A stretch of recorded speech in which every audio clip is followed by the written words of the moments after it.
Welcome to my channel. In this video I'm going to talk about how to measure for a new staircase.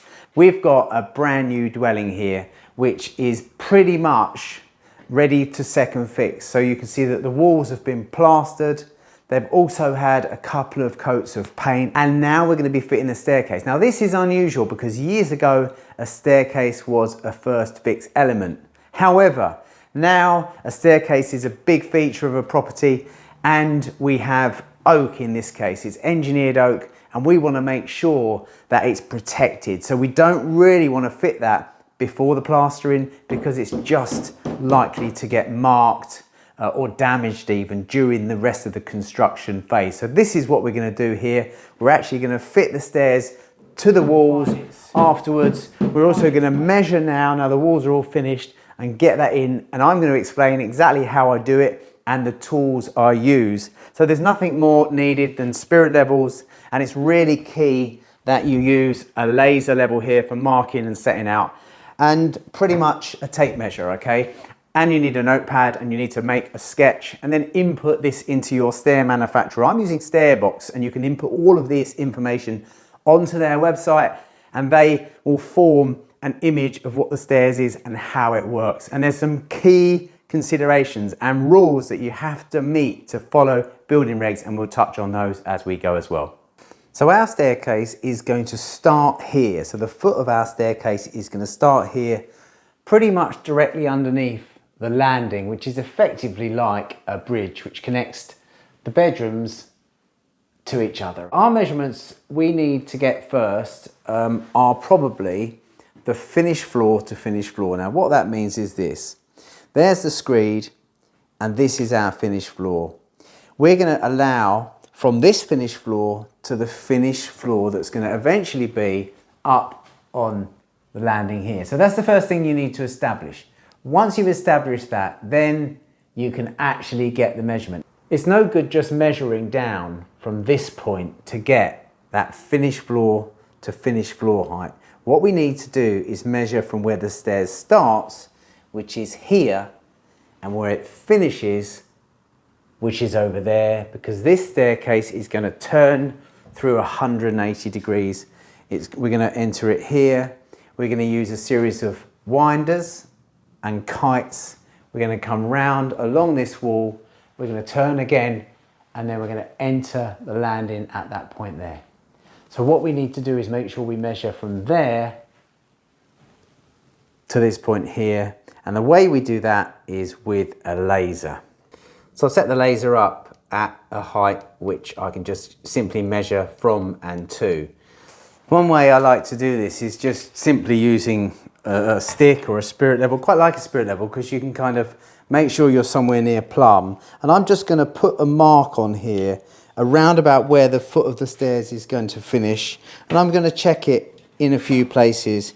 And I know for a fact that the floor is fairly good because we're pretty much on the mark, so the screed's pretty good. Then I'm going to take that measurement, so I'm going to hook onto the bottom of the tape. I'm going to measure up. I'm not marking any walls, I don't want to mark any walls, and I've got 962. I'll just write that on the level there, 962. So that's the dimension I need to add from the landing down. So the next job will be measure from the landing down. So the top of the stairs is going to carry on and come up here. Our nosing's going to be here. Our newel post is going to be roughly around about there. And this is where I need to measure back down to the line. What I'm going to do is I'm going to project a spirit level out there and a spirit level out there, and I'm going to measure up to them. Our finished floor finishes roughly with this chipboard. So that's where we're actually going to measure to. I'm going to just put one at one side and one at the other. I can check both of them, and there shouldn't be any discrepancy. These floors were put in really nice and level here, so we can pretty much work with the single measurement at one of the points there. So we're just going to put these across, measure up, and add that to our other measurement. So the beauty of a laser is you can literally hang your tape anywhere. I'm going to go up and hit the level gently. I'm not going to push the level up in the air. So I've got a 1700, a 1.7, 170 centimeters if you like that. I'm going to check that from the other one as well. So I measured down. I'm going to add that to that first dimension. Now that first dimension was 962 millimeters. I've actually knocked the 2 mil off because we've got a really thin floor coming across here, which is roughly about 2 or 3 millimeters. So I don't actually need to keep that measurement. I'm just going to round my measurement, my finished floor to 2 meters 660. So now I've got that dimension, I need to work out my space, and I'm going to do that again with the level. We've got the landing above where we're starting with the stairs. We need to maintain the headroom. We need at least 2 meters from the pitch line, okay? So if you can imagine the treads of the stairs from tread to tread to tread, that's the pitch line, and we've got to maintain 2 meters headroom. That's a building reg, cannot avoid it. So the first thing I'll do is I'll just set the laser up with that. I'm going to measure down 2 meters from this corner down that line, and I know that is the minimum headroom I need. So I'm going to put a cross on the wall there, and that's really key to me there, that nothing interferes. So that I can that's the closest I can get the pitch line to being within permissible headroom. So now I've got that position, I'm now going to transfer my laser and take this line here, which is effectively going to give me my opening, my maximum opening width. So I'm going to spin that round. There we have it. I'm literally just inside the line of the plaster. So I've allowed a millimeter or so.